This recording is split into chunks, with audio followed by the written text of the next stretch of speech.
अस्सलाम वालेकुम बेटा, welcome to my YouTube channel. अच्छा बेटा, अब नेक्स्ट मूव करते हैं एमडी कैट के नेक्स्ट टॉपिक पे, करंट इलेक्ट्रिसिटी। तो जैसा कि बेटा हमने पिछले टॉपिक में पढ़ा इलेक्ट्रोस्टैटिक्स, जो कि हमारे पास हमने चार्जेस को स्टडी करना था एट रेस्ट। तो इसी तरह बिल्कुल उसके ऑपोजिट एक ब्रांच है करंट इलेक्ट्रिसिटी, जिसमें हमने चार्जेस को स्टडी करना होता है मोशन में। अब बेटा चार्जेस को हम रेस्ट पे स्टडी करें और मोशन में स्टडी करें, इसको हम अलग अलग इसलिए स्टडी करते हैं क्योंकि चार्ज का जो बिहेवियर है और उसकी जो प्रॉपर्टीज है वो रेस्ट और मोशन में बहुत ज्यादा तब्दील हो जाती हैं। अब चार्ज जो है जब वो मोशन में आता है वो करंट प्रोड्यूस करता है। उसके अलावा नेक्स्ट हम बात करते हैं, जब चार्ज मोशन में आता है तो वो अपने गिर्द एक मैग्नेटिक फील्ड बना लेता है। जब वो मैग्नेटिक फील्ड बनाता है तो उससे वो इलेक्ट्रोमैग्नेटिक वेव्स जनरेट करता है, और भी बहुत से कैरेक्टरिस्टिक्स उसमें ऐड हो जाते हैं जब चार्ज जो है वो मोशन में आता है। तो चार्ज को मोशन में स्टडी करने के लिए और चार्ज को रेस्ट में स्टडी करने के लिए इसलिए हमने अलग अलग ब्रांचेस जो है वो रखी हुई है। तो चलिए मूव करते हैं इस टॉपिक का जो पहला सब टॉपिक है, दैट इज ओहम्स लॉ। अब ओहम्स लॉ एक बहुत ही कॉमन लॉ है, साइमन ओहम ने ये जो है ना प्रेजेंट किया था। और उसमें उन्होंने क्या कहा था, उसने कहा था कि जब हम किसी भी कंडक्टर के अक्रॉस जो पोटेंशियल डिफरेंस है उसको हम जितना बढ़ाते चले जाएंगे उस कंडक्टर में पास होने वाला करंट उतना ज्यादा होता जाएगा। शर्त क्या रखी थी कि उस कंडक्टर का टेम्परेचर ना चेंज हो और ना ही उस कंडक्टर की फिजिकल स्टेट चेंज हो। ठीक है, फिजिकल स्टेट और टेम्परेचर अगर चेंज नहीं हो रहे तो एक्चुअली उसके अक्रॉस हम जितना वोल्टेज बढ़ाते चले जाएंगे करंट उतना ज्यादा बढ़ता चला जाएगा। यानी कि potential difference across the ends of the conductor is directly proportional to the current passing through the conductor. या हम इस तरह भी कह सकते हैं, current passing through the conductor is directly proportional to the potential difference across the ends of the conductor. और यहाँ पर अब हम लिखते हैं कि V is directly proportional to I, और यहाँ पर जो हमारे पास प्रोपोर्शनलिटी का साइन हटाकर इक्वालिटी का साइन लगाने से जो कांस्टेंट आता है इसको बेटे हम नाम देते हैं रेजिस्टेंस का। रेजिस्टेंस का मतलब होता है opposition in the flow of current. इसको हम आगे जाके डिटेल में भी डिस्कस करेंगे, हमारा एक टॉपिक भी है रेजिस्टेंस। तो ये actually resistance of the conductor होती है। और ये रेजिस्टेंस क्यों आती है रास्ते में, क्योंकि बेटा जो फ्री इलेक्ट्रॉन्स कंडक्टर में मूव कर रहे होते हैं तो उनकी जो आपस में कोलिजन्स होते हैं उन कोलिजन्स की वजह से ये रेजिस्टेंस जो है ना वो आती है। अच्छा, अब यहाँ पर रेजिस्टेंस के बारे में बस थोड़ी सी चंद बातें डिस्कस कर लेते हैं, इसको डिटेल में बाद में डिस्कस करेंगे।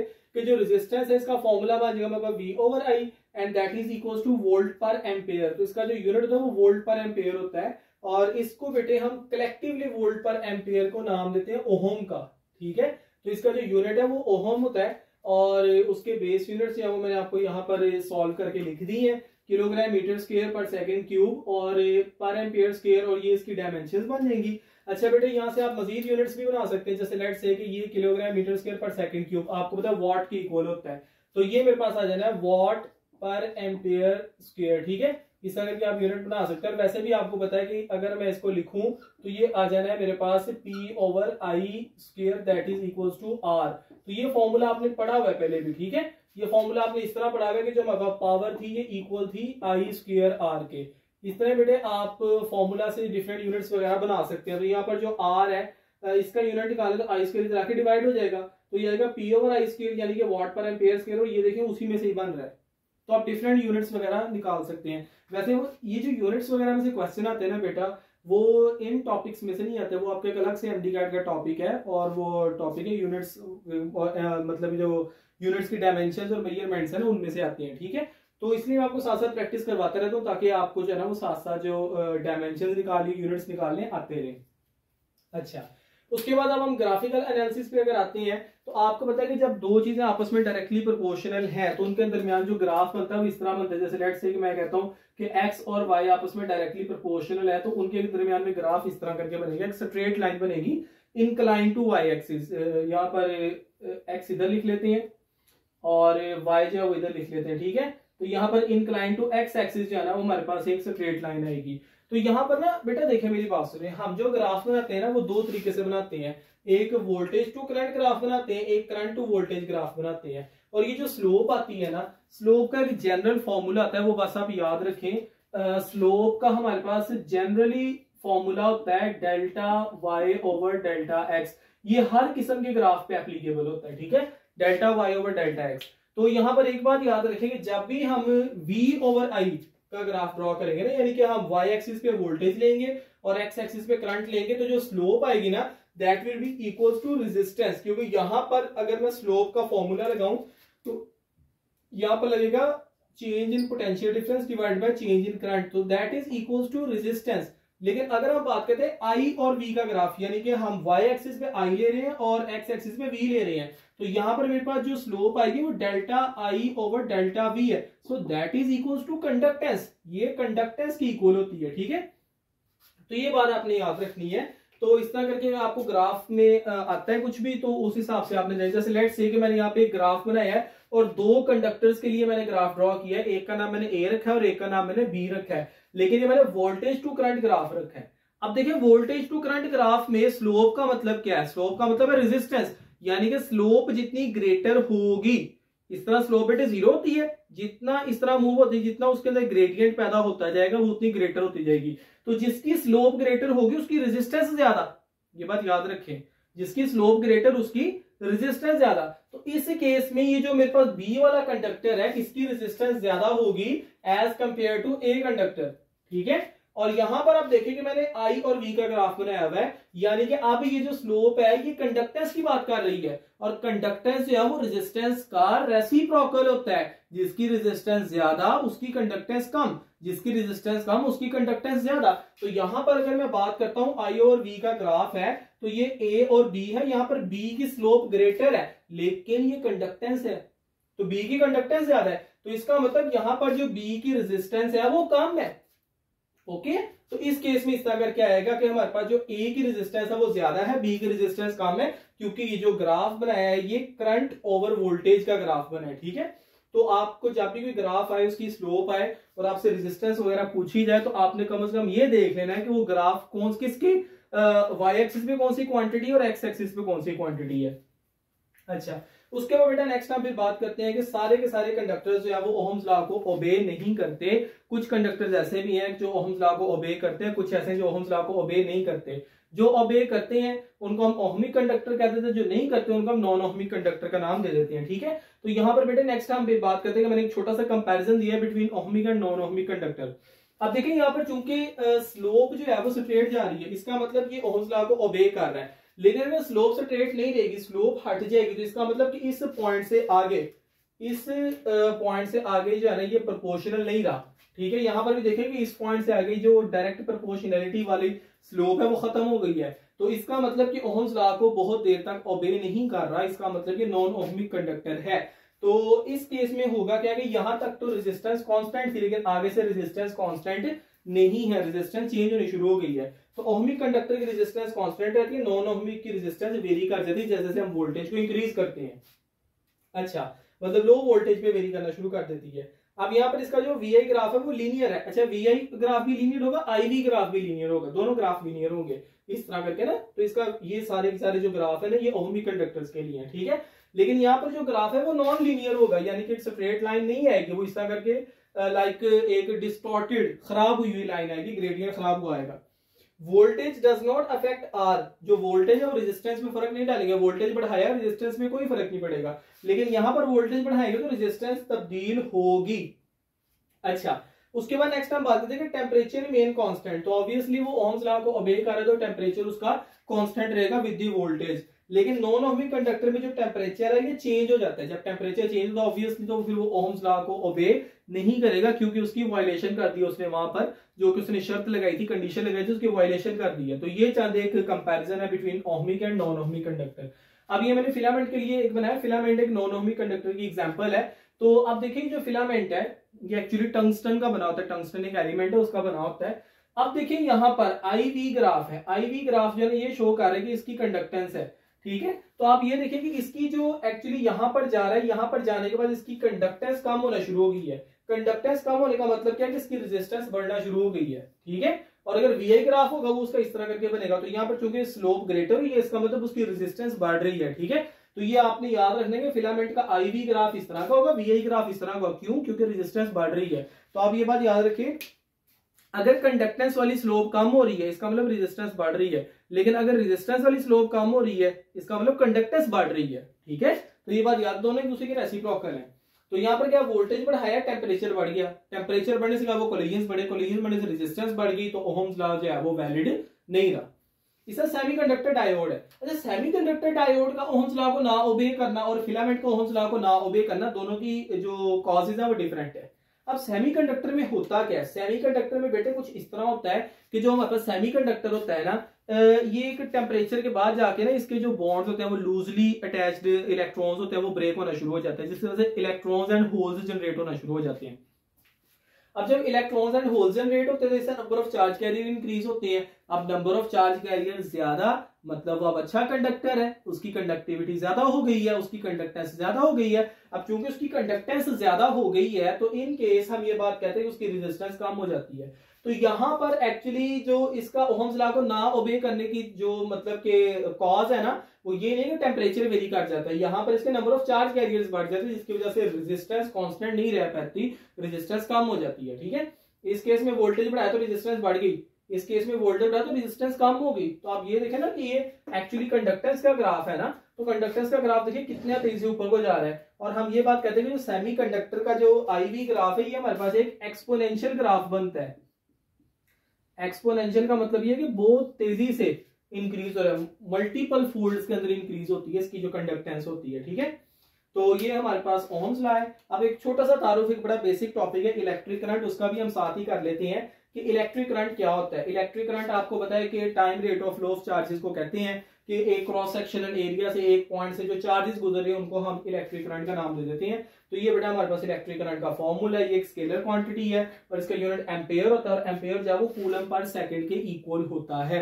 और एम्पेयर चूंकि एक बेस यूनिट है जिसकी डायमेंशंस भी ए ही होंगी क्योंकि बेस यूनिट है, इसने अगर तो किसी से ड्राइव तो नहीं होके आया ना। ये यहां पर बेटे एक चीज जरा समझ लें आप, कई मतलब ऐसा होता है कि हमें नंबर ऑफ चार्ज कैरियर्स दिए होते हैं। ठीक है, तो हम जो करंट है इसको ऐसे भी फाइंड कर सकते हैं, number of charge carriers multiplied by charge on each charge carrier divided by time, या फिर हम Q is equal to NE के फॉर्मूला से कर सकते हैं। तो ये इस तरह करके भी हम जो है वो करंट फाइंड कर सकते हैं।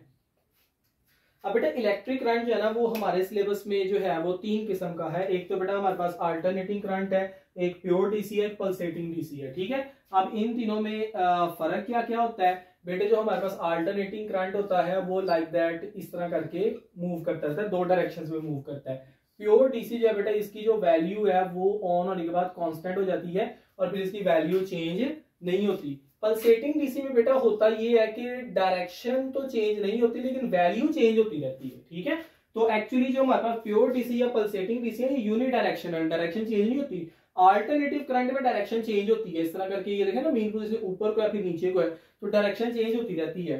इसको डिटेल में मैं इंशाल्लाह डिस्कस करूंगा जब ये इसका टॉपिक आएगा, तब मैं इंशाल्लाह इसको डिस्कस करूंगा। तो अभी फिलहाल इसके बारे में जस्ट एक थोड़ा सा मतलब कि ना जो हमें बेसिक नॉलेज है उतना ही है। अब चूंकि बेटा ये मूव कर रहा है साइकिल्स में तो इसकी फ्रीक्वेंसी जो है वो 0 नहीं होगी, इसकी कुछ ना कुछ फ्रीक्वेंसी होगी, तो टाइम पीरियड जो है वो भी इसका कुछ ना कुछ होगा। प्योर डीसी की फ्रीक्वेंसी 0 होती है, इसमें कोई साइकिल नहीं होता। ठीक है, इसकी फ्रीक्वेंसी 0 होती है। फ्रीक्वेंसी 0 होने का मतलब है टाइम पीरियड इनफिनिट है इसका। ठीक है, और यहाँ पर पल्सेटिंग डीसी की बात करते हैं तो इसकी फ्रीक्वेंसी भी कुछ ना कुछ होती है, अगर फ्रीक्वेंसी हो तो टाइम पीरियड भी कुछ ना कुछ होगा। अच्छा, उसके बाद एक कैपेसिटर जो है, ठीक है, वो अल्टरनेटिंग करंट को अलाउ करता है, लेकिन प्योर डीसी चूंकि बेटा इसकी डायरेक्शन चेंज नहीं होती तो ये प्योर डीसी को अलाउ नहीं करता। हाँ, पल्सेटिंग डीसी की डायरेक्शन हालांकि चेंज नहीं होती लेकिन वैल्यू कम ज्यादा होने की वजह से ये जो चार्जेस हैं इनके फ्लो को अलाउ कर देता है। ठीक है, पल्सेटिंग डीसी को। तो capacitor is a conductor for pulsating DC and alternative current. ठीक है, जबकि प्योर डीसी के लिए जो कैपेसिटर है वो एक इंसुलेटर है। ओके, उसके बाद बेटा नेक्स्ट हमारा एक और छोटा सा कॉन्सेप्ट है, इसको भी जल्दी से डिस्कस कर लेते हैं, कन्वेंशनल करंट और electronic current.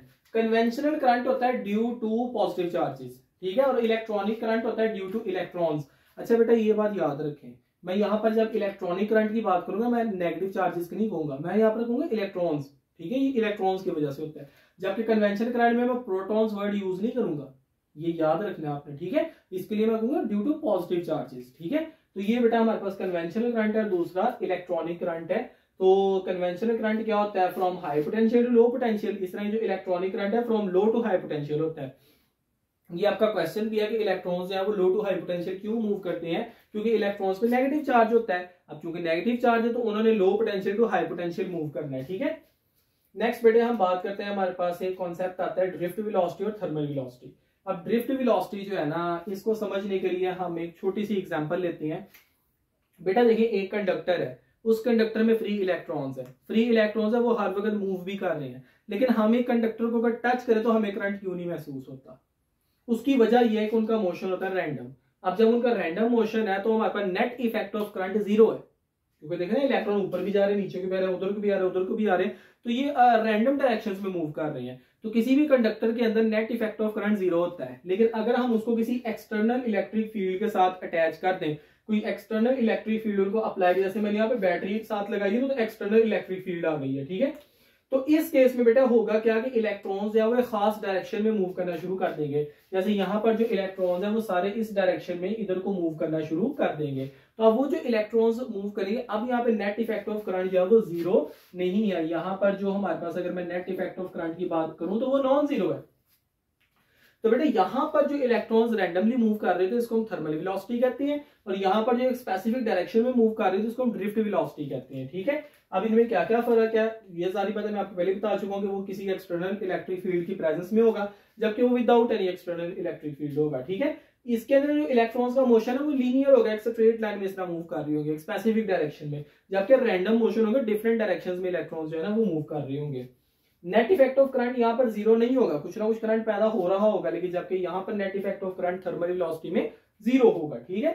Speed of electron बहुत कम होती है ड्रिफ्ट वेलोसिटी में, 10⁻³ के ऑर्डर की होती है, जबकि यहाँ पर अगर हम बात करें सेवरल 100 किलोमीटर पर सेकंड है। और अगर मैं इसको मीटर पर सेकंड में लिखना चाहूँ तो किलो का बेटे मतलब होता है 10⁻3, 100 का मतलब होता है 10⁻2, आप इसको मल्टीप्लाई करें तो 10⁵ बन जाता है। तो इसका ऑर्डर मीटर पर सेकंड में 10⁵ मीटर पर सेकंड बन जाता है, यानी कि ये 1,00,000 मीटर पर सेकंड की स्पीड से मूव कर रहे होते हैं। आप अंदाजा लगाने कितनी तेज स्पीड से मूव कर रहे होते हैं। उसके बाद ड्रिफ्ट वेलोसिटी के बारे में थर्ड से कॉन्सेप्ट है वो आपको पता होने चाहिए बेटे। अगर मैं वोल्टेज बढ़ाता हूं तो ऑब्वियसली ड्रिफ्ट वेलोसिटी बढ़ेगी, क्योंकि उससे करंट बढ़ेगा। तो ड्रिफ्ट वेलोसिटी का वोल्टेज और करंट के साथ डायरेक्ट रिलेशन है। लेकिन रेजिस्टेंस अगर बढ़ती है, रेजिस्टेंस बढ़ने का मतलब ये है कि कोलिजन्स बढ़ रहे हैं। अब जब कोलिजन्स बढ़ रहे हैं तो ड्रिफ्ट वेलोसिटी कम हो जाएगी, ठीक है। तो रेजिस्टेंस बढ़ने से ड्रिफ्ट वेलोसिटी कम हो जाती है, और टेम्परेचर बढ़ने से भी ड्रिफ्ट वेलोसिटी जो है वो कम हो जाती है, क्योंकि वो रेजिस्टेंस के डायरेक्टली प्रोपोर्शनल है। अब बेटे हम बात करते हैं कि जब डिफरेंट मीडियम्स में करंट जनरेट होता है तो वो मूवमेंट ऑफ चार्जेस की वजह से होता है, ठीक है। अब चार्जेस जो है वो कहां से आते हैं, किस मीडियम में, तो यहाँ पर बेटे हम बात कर लेते हैं। मेटल्स के अंदर फ्री इलेक्ट्रॉन्स होते हैं, आपको पता है। इलेक्ट्रोलाइट्स में बेटा पॉजिटिव और नेगेटिव आयंस होते हैं, पॉजिटिव और नेगेटिव आयंस होते हैं इलेक्ट्रोलाइट्स में, ठीक है। जैसे सोडियम क्लोराइड एक इलेक्ट्रोलाइट है तो इसमें Na पॉजिटिव और Cl नेगेटिव आयन होगा, ठीक है। अच्छा, सेमीकंडक्टर्स में बेटा यहाँ पर मैं डिस्कस कर चुका हूँ कि हमारे पास इलेक्ट्रॉन्स एंड होल्स जनरेट होती हैं और वो करंट को ना कंडक्ट करवाते हैं, ठीक है। अब यहाँ पर बेटा गैसेस की बात कर लेते हैं। गैसेस बेटा एज अ होल अगर बात की जाए ना, ये बहुत अच्छी कंडक्टर नहीं होती। गैसेस को एज अ होल हम इंसुलेटर मानते हैं, लेकिन बेटे अगर हम गैस को आयनाइज कर लें, ठीक है, आयनाइज्ड गैस जो है वो बहुत अच्छी कंडक्टर होती है। इस तरह जो प्लाज्मा होता है वो भी आयनाइज्ड गैस होती है, तो ये बहुत अच्छे कंडक्टर होते हैं। कैसे? उसके पास फ्री इलेक्ट्रॉन्स होते हैं और आयंस होते हैं, ठीक है। अब बेटा अगर प्लाज्मा की बात करूं उसमें इलेक्ट्रॉन्स के साथ पॉजिटिव आयंस होते हैं, क्योंकि गैस के रेजिडुअल जो मॉलिक्यूल्स है उन्होंने ही इलेक्ट्रॉन्स को रिलीज किया होता है, ठीक है। लेकिन आयनाइज्ड गैस की बात करें तो आयनाइज्ड गैस में हम अगर खुद से इलेक्ट्रॉन्स बम्बार्ड करते हैं तो उसके ऊपर पॉजिटिव आयंस भी हो सकते हैं, नेगेटिव आयंस भी हो सकते हैं, ठीक है। तो यहाँ पर जनरली हम आयंस की बात करते हैं, तो मैं आपको अगेन बताता हूँ आयनाइज्ड गैस में पॉजिटिव आयंस भी हो सकते हैं, नेगेटिव आयंस भी हो सकते हैं, ठीक है, आयनाइज्ड गैस के अंदर। लेकिन बेटा अगर मैं बात करूं प्लाज्मा की तो उसमें सिर्फ पॉजिटिव आयंस होते हैं। तो गैसेस के केस में फ्री इलेक्ट्रॉन्स होंगे और आयंस होंगे जो कि करंट को कंडक्ट करवाएंगे। तो बेटा नेक्स्ट हम चंद एक सोर्सेज को डिस्कस कर लेते हैं। तो हमारे पास चंद एक सोर्सेज जो मेन सोर्सेज यूज होते हैं इनकी बात कर लेते हैं। जैसे सेल और बैटरी है, ये केमिकल एनर्जी को इलेक्ट्रिकल एनर्जी में कन्वर्ट करता है। ये उसके बाद इलेक्ट्रिक जनरेटर, ये भी करंट का एक सोर्स है। तो ये मैकेनिकल एनर्जी को इसके अंदर जो है वो मूव करता है, ठीक है, लूप जो है वो मूव करता है मैग्नेटिक फील्ड के अंदर, तो इलेक्ट्रिकल एनर्जी पैदा होती है। थर्मोकपल जो है ना ये हीट एनर्जी को इलेक्ट्रिकल एनर्जी में कन्वर्ट करता है। इस तरह जो सोलर सेल है वो लाइट एनर्जी को इलेक्ट्रिकल एनर्जी में कन्वर्ट करता है। तो ये आपको एमसीक्यू के तौर पे आ सकते हैं। उसके बाद करंट कौन कौन से इफेक्ट्स पैदा करता है? हीटिंग इफेक्ट पैदा करता है, इसको हम I²RT के फॉर्मूला से कैलकुलेट भी कर सकते हैं। करंट जब किसी भी कंडक्टर में से गुजरता है तो वो कंडक्टर हीट अप होना शुरू हो जाता है, तो वहां पे हीट एनर्जी रिलीज होती है। जैसे हीटर, इलेक्ट्रिक हीटर्स होते हैं या इलेक्ट्रिक स्टोव्स होती हैं, ठीक है, उनके अंदर जो करंट पैदा होता है, करंट गुजरता है तो हीटिंग इफेक्ट पैदा होता है। इस तरह नेक्स्ट बात है मैग्नेटिक इफेक्ट, इसको हम इलेक्ट्रोमैग्नेटिज्म में डिस्कस करते हैं इस ब्रांच को, जिसमें हम करंट के मैग्नेटिक इफेक्ट को जो है ना वो स्टडी करते हैं। तो करंट जो है वो अपने गिर्द मैग्नेटिक फील्ड भी बनाता है। नेक्स्ट हम बात करते हैं केमिकल इफेक्ट इलेक्ट्रोकेमिस्ट्री में। जैसे आपने पढ़ा होना इलेक्ट्रोप्लेटिंग हम करते हैं, अब जो हमारे पास इलेक्ट्रिक करंट है वो केमिकल रिएक्शन भी इनिशिएट करवा सकता है। जैसे इलेक्ट्रोलिसिस की हम बात कर लेते हैं, तो उसमें जो वाटर है वो हाइड्रोजन और ऑक्सीजन में कन्वर्ट हो रहा होता है, तो वो भी इलेक्ट्रिक करंट की वजह से हो रहा होता है। तो इलेक्ट्रिक करंट किसी केमिकल रिएक्शन को इनिशिएट करवाने में भी जो है वो काम आता है। तो there are different effects of current. तो बेटा अब हमारा नेक्स्ट टॉपिक नंबर 2 है, सब टॉपिक नंबर 2 इलेक्ट्रिकल रेजिस्टेंस। तो रेजिस्टेंस के बारे में हम डिस्कस कर चुके हैं पहले भी थोड़ा बहुत, कि जो it is the opposition in the flow of current, कि ये किसी भी करंट के रास्ते में आने वाली अपोजिशन है उसको रोकती है। क्यों रोकती है? Due to collisions. रेजिस्टेंस की होती है कोलिजन्स की वजह से होती है। अब रेजिस्टेंस किन की चीजों पे डिपेंड करती है? लेंथ ऑफ द कंडक्टर पे डिपेंड करती है। लेंथ के साथ बेटा इसका डायरेक्ट रिलेशन होता है। जो हमारे पास रेजिस्टेंस है that is directly proportional to the length. अच्छा, उसके बाद नेक्स्ट हम बात करते हैं कि area of the conductor. Area of the conductor के साथ इसका इनवर्स रिलेशन है। Resistance is inversely proportional to the area of the conductor. तीसरे नंबर पे आता है मीडियम ऑफ द कंडक्टर, कि कंडक्टर का मीडियम क्या है। अब देखिए हर कंडक्टर की अपनी अपनी रेजिस्टेंस होती है। कॉपर जो है उसकी अपनी रेजिस्टेंस है, सिल्वर की अपनी है, कोई भी हमारे पास कंडक्टर है उसकी अपनी अपनी रेजिस्टेंस होगी, ठीक है। Temperature of the conductor. अब यहाँ पे 2 एमसीक्यूज आपने याद रखने हैं। अगर तो वो कंडक्टर कोई मेटल है, तो मेटल के केस में क्या होगा कि अगर हम रेजिस्टेंस टेम्परेचर बढ़ाएंगे तो रेजिस्टेंस बढ़ेगी, क्योंकि मेटल के केस में तो फ्री इलेक्ट्रॉन्स, और जब हम टेम्परेचर बढ़ाते हैं उनकी काइनेटिक एनर्जी बढ़ती है, कोलिजन्स बढ़ती है, कोलिजन्स बढ़ने से रेजिस्टेंस बढ़ जाती है। लेकिन सेमीकंडक्टर्स के केस में जो केस है वो बिल्कुल उल्ट है, ऑपोजिट है। वो क्या है कि जब हम टेम्परेचर बढ़ाते हैं तो टेम्परेचर बढ़ाने से बॉन्ड्स ब्रेक होते हैं, बॉन्ड्स ब्रेक होते हैं, इलेक्ट्रॉन्स और होल्स वहां पे जनरेट होते हैं, और इलेक्ट्रॉन्स और होल्स के जनरेट होने की वजह से number of charge carrier increase होते हैं। तो सेमीकंडक्टर के केस में अगर हम टेम्परेचर बढ़ाते हैं तो रेजिस्टेंस कम हो जाती है, लेकिन अगर हम मेटल्स के केस में टेम्परेचर बढ़ाएंगे तो रेजिस्टेंस ज्यादा हो जाएगी। इसी वजह से हम ये बात कहते हैं कि जो हमारे पास टेम्परेचर कोएफिशिएंट सेमीकंडक्टर्स के लिए होता है वो नेगेटिव होता है, ठीक है, क्योंकि टेम्परेचर बढ़ रहा है, रेजिस्टेंस कम हो रही है। तो टेम्परेचर पे डिपेंड करती है, बट इट डिपेंड्स ऑन कि वो किसका टेम्परेचर हम बढ़ा रहे हैं, ठीक है। तो रेजिस्टेंस बढ़ भी सकती है, कम भी हो सकती है, डिपेंडिंग अपॉन कि कौन से मीडियम का हम टेम्परेचर जो है वो बढ़ा रहे हैं। उसके बाद बेटे कंडक्टेंस के बारे में थोड़ा सा डिस्कस कर लेते हैं। Conductance is the reciprocal of resistance, ठीक है। तो अगर मैं आप कंडक्टेंस की बात करूं, चूंकि इसका रेसिप्रोकल सारा कुछ उल्ट होगा। अब कंडक्टेंस को अगर मैं सपोज दैट जी से रिप्रेजेंट कर देता हूं, तो कंडक्टेंस है वो डायरेक्टली प्रोपोर्शनल होगी एरिया के और इनवर्सली प्रोपोर्शनल होगी लेंथ ऑफ द वायर के, ठीक है। तो ये बात आपने याद रखनी है। जो जो रेजिस्टेंस के बारे में बातें हैं ना उसका उल्ट जो है वो कंडक्टेंस होगी, ठीक है। और अगर लेट्स से कि मैं आपको कहता हूं कि एक मेरे पास कंडक्टर है, उसकी जो रेजिस्टेंस है वो 10⁵ ओहम है, ठीक है। तो उसकी कंडक्टेंस आपने फाइंड करनी है, इसका रेसिप्रोकल ले लो। इसका रेसिप्रोकल क्या है? 10⁻⁵ मोहो। मोहो बेटा इसका ऐसा यूनिट है कंडक्टेंस का, ठीक है। और ये बात आपने याद रखनी है कि रेजिस्टेंस का रेसिप्रोकल कंडक्टेंस है, रेजिस्टिविटी का रेसिप्रोकल कंडक्टिविटी है, ठीक है। तो वो हम अपने नेक्स्ट टॉपिक में डिस्कस करेंगे। अब कंडक्टेंस के बारे में आप सारी बात, इसका फॉर्मूला रेजिस्टेंस का क्या था? V/I, इसका I/V है। इसका फॉर्मूला क्या था रेजिस्टेंस का? ρL/A, इसका A/ρL है, ठीक है। इस तरह नेक्स्ट हम बात करते हैं कि उसके जो बेस यूनिट्स हमने बात की थी, तो उसके बेस यूनिट्स क्या थे? किलोग्राम मीटर स्क्वायर पर सेकंड क्यूब पर एम्पियर स्क्वायर, ठीक है। यहां पर क्या आ जाएगा? पर किलोग्राम पर मीटर स्क्वायर, S की पावर 3, A की पावर 2, एंड इसको बेटा हम कहेंगे मोहो। ओहम को आपने उल्ट पढ़ना है, मोहो, ठीक है। तो ये इसकी डायमेंशन हो जाएगी, and that is the reciprocal of resistance. उसके बाद बेटा हमारे पास एक बहुत ही इंपॉर्टेंट टॉपिक आता है, कॉम्बिनेशन ऑफ रेजिस्टर्स। अब कॉम्बिनेशन ऑफ रेजिस्टेंस, अच्छा जो मैंने कॉम्बिनेशन ऑफ कैपेसिटर्स पढ़ाया था पिछले टॉपिक में, आप जरा उसको अच्छी तरह देख लें। बहुत सी बातें कॉमन है, सीरीज और पैरेलल कॉम्बिनेशन वही है, बातें सेम है, तो वो आप एक दफा देख लें ताकि आपको कॉम्बिनेशंस को अच्छी तरह सॉल्व करना आ जाए। ट्रिक्स सारी वही है, सारा कुछ वही है।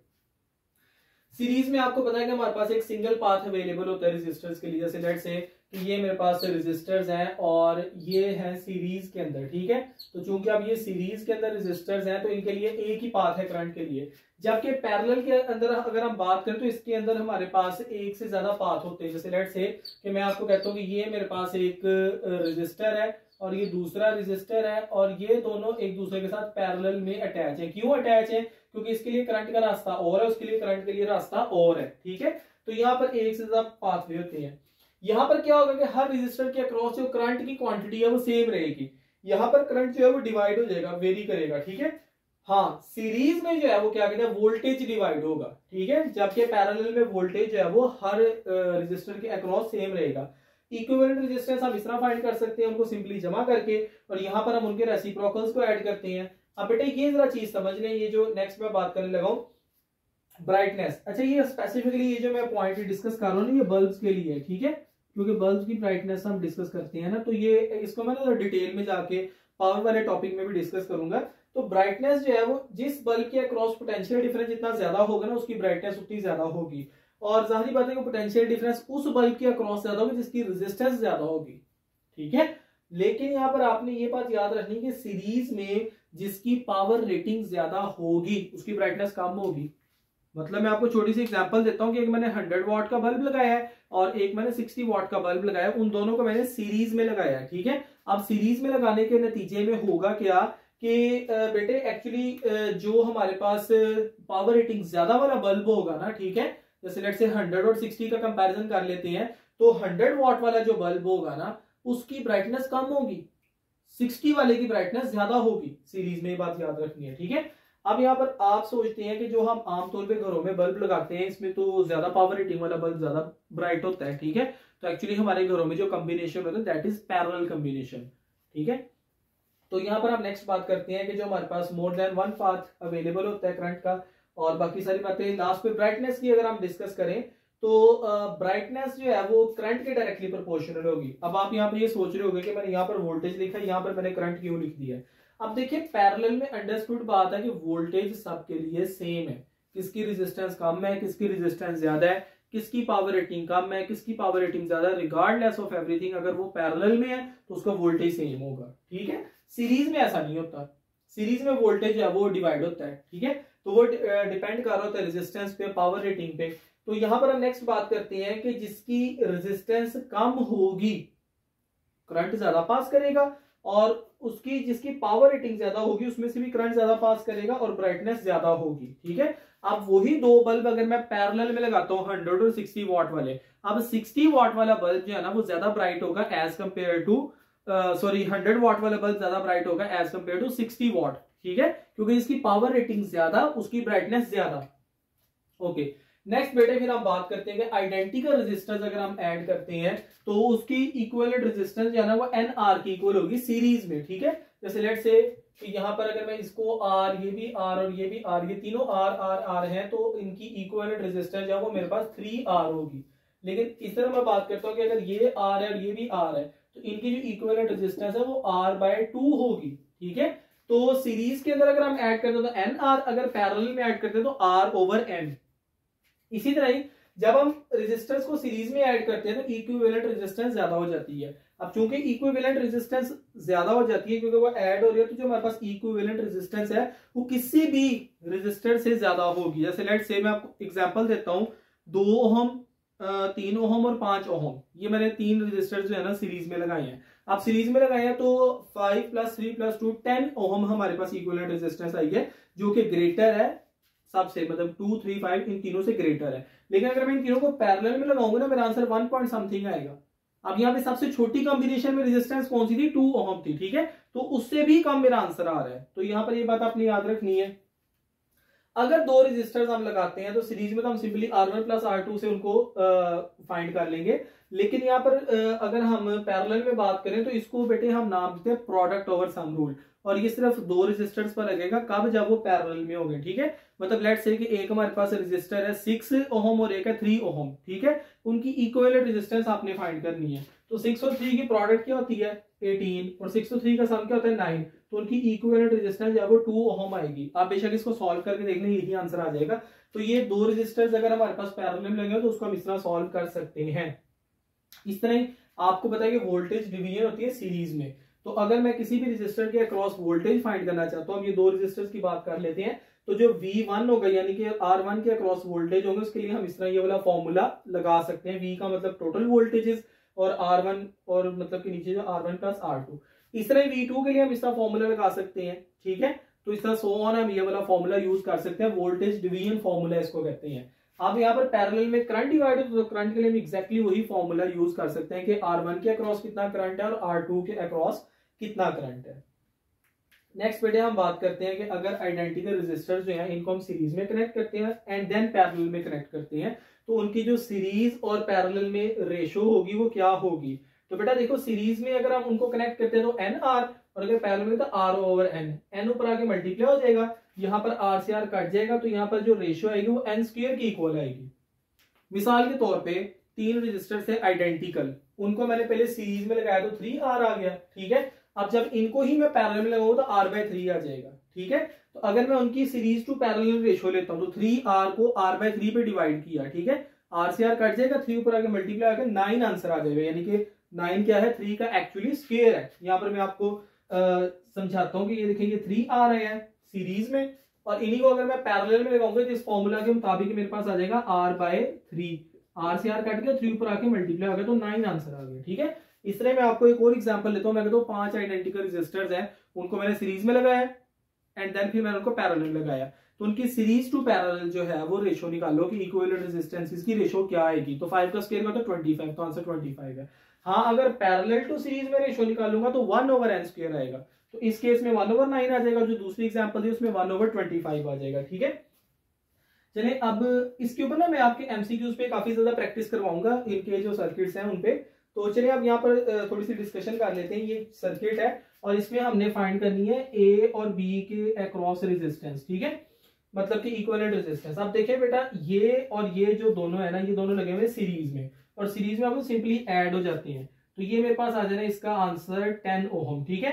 अब ये 10 ओहम और ये जो 5 ओहम है ये लगे हुए पैरेलल में, तो प्रोडक्ट ओवर सम रूल के मुताबिक निकाल लो। 10 और 5 की प्रोडक्ट क्या होती है 50, और सम क्या होता है 15, तो ये मेरे पास आंसर आ जाएगा। अगर मैं इसको मजीद सिंप्लीफाई करूं तो ये मेरे पास 10/3 आ जाएगा, और अगर इसको मजीद सिंप्लीफाई करना हो तो 3.33 ओहम जो है ना वो मेरे पास आंसर आ जाएगा। अच्छा देखिए, ये कंडीशन ना कुछ इस तरह की बन रही है कि आइडेंटिकल रेजिस्टर्स हैं और एक क्लोज्ड पॉलीगॉन में लगे हुए हैं, ठीक है। तो उसके लिए हम इस फॉर्मूला से भी इसको सॉल्व कर सकते हैं, यानी कि कब सॉल्व कर सकते हैं, आइडेंटिकल रेजिस्टर्स हो। पहली बात ये समझ लीजिए फॉर्मूला कब कब लग सकता है कि आइडेंटिकल रेजिस्टर्स हो, पहली शर्त। दूसरी शर्त क्लोज्ड पॉलीगॉन में हो, और तीसरी शर्त कि उनके एडजेसेंट वर्टाइसिस के दरमियान हो, एडजेसेंट वर्टाइसिस, ठीक है। जैसे ए और बी एडजेसेंट वर्टाइसिस है ना, तो इस तरह, तो हम इस तरह भी इसको सॉल्व कर सकते हैं। तो इसका फॉर्मूला कहता है n-1 where n is the number of sides multiplied by r divided by n। तो इस फॉर्मूला से अगर हम इसको सॉल्व करें तो देखेंगे n का मतलब यहाँ पे क्या है 3 है, तो ये 3 - 1 कितना हो जाना 2 हो जाना है, तो ये मेरे पास आ जाना 2r डिवाइडेड बाय 3, तो ये 2 × 5 ओहम डिवाइडेड बाय 3, तो ये देखिए मेरे पास एग्जैक्टली वही आंसर दोबारा बन गया, ठीक है। तो आप इसको इस फॉर्मूला से भी सॉल्व कर सकते हैं। बेटे नेक्स्ट मूव करते हैं एमसीक्यूज असेसमेंट पे। तो सबसे पहला क्वेश्चन है कि 1 एम्पियर इज इक्वल टू। अब बेटा देखिए, जो हमें पता है कि 1 एम्पियर जो है वो किसके इक्वल होता है, ये इक्वल होता है हमारे पास 1 कूलम पर सेकंड के, ठीक है। लेकिन आप देखें यहाँ पर उसने इलेक्ट्रॉन्स पर सेकंड के हिसाब से जो है ना वो आंसर दिए हुए, तो कोई बात नहीं, हम कन्वर्ट कर लेते हैं। अब हमें रिलेशन पता है कि हमारे पास 1 कूलम चार्ज में 6.25 × 10⁻18 इलेक्ट्रॉन्स होते हैं, ठीक है। तो यहाँ पर अगर हम देखें ऑप्शन ए में तो 6.25 × 10⁻18 इलेक्ट्रॉन्स पर सेकंड यहाँ पे लिखा हुआ है, तो इसका मतलब कि जो 1 एम्पेयर है वो इसके इक्वल होगा, ठीक है। तो अगर आपको कूलम पर सेकंड में आंसर दिया हुआ है तो भी कोई मसला नहीं है, अगर आपको इलेक्ट्रॉन्स पर सेकंड में आंसर दिया हुआ है तो भी कोई इशू नहीं है, बस आपको एक जो स्टैंडर्ड रिलेशन है वो याद होना चाहिए, तो उस हिसाब से हम जो उसका आंसर लगा देते हैं। नेक्स्ट मेरे क्वेश्चन ये है कि if a wire is stretched and its length is doubled. अब ये बड़ी जरा बात तवज्जो से सुन लें। वो कह रहा है कि एक वायर को हमने स्ट्रेच किया है और स्ट्रेच करने से उसकी लेंथ हो गई है डबल, तो उसकी रेजिस्टेंस में क्या फर्क पड़ेगा। अब अक्सर बच्चे भाग के 2R पे आ जाएंगे कि लेंथ डबल हुई तो रेजिस्टेंस भी डबल, ऐसा नहीं होगा। जब हम उसको स्ट्रेच करके खींच रहे हैं ना तो उसकी लेंथ तो डबल हो रही है लेकिन उसका एरिया भी तो कम हो रहा है, तो अगर हमने उसकी लेंथ डबल कर दी उसका एरिया हाफ हो गया है, तो एरिया हाफ होने की वजह से रेजिस्टेंस डबल हुई है और लेंथ डबल होने की वजह से भी रेजिस्टेंस डबल हुई है, तो टोटल रेजिस्टेंस जो हमारे पास है 4 गुना इंक्रीज हुई है। So answer is 4R। अब यहाँ पर स्ट्रेच्ड वायर के लिए ना चंद एक एमसीक्यूज के तौर पे ना आप फॉर्मूला है वो याद कर लें कि जब हम किसी भी वायर को स्ट्रेच करते हैं तो अगर हमारे पास उसकी लेंथ जो है वो इंक्रीज होकर डबल हो जाती है, कितने गुना, n टाइम्स डबल हो जाती है, ठीक है। तो इस केस में जो हमारे पास रेजिस्टेंस है ये n स्क्वायर के एतबार से इंक्रीज होती है, यानी कि देखिए ना अगर आपने डबल की तो रेजिस्टेंस 4 गुना होगी, तो n स्क्वायर के एतबार से इंक्रीज होगी। अब जब हम वायर को स्ट्रेच करेंगे तो उसका रेडियस भी कम होगा और क्रॉस सेक्शनल एरिया भी कम होगा। फर्ज करेंगे उसका जो क्रॉस सेक्शनल एरिया है वो डिक्रीज हो गया n टाइम्स, तो इस केस में भी जो उसकी रेजिस्टेंस होगी वो n स्क्वायर टाइम्स इंक्रीज हो जाएगी। यानी कि अगर उसका एरिया हाफ है ना, 2 गुना कम हो तो रेजिस्टेंस 4 गुना ज्यादा होगी। ठीक है, ये सिर्फ स्ट्रेच के वायर की मैं बात कर रहा हूं। अगर इंडिपेंडेंटली एरिया कम हो रही है, इंडिपेंडेंटली लेंथ कम या ज्यादा हो रही है, तो उस हिसाब से हम डिस्कस करेंगे। ये तब है कि जब हमने वायर को खींचा है, स्ट्रेच किया है।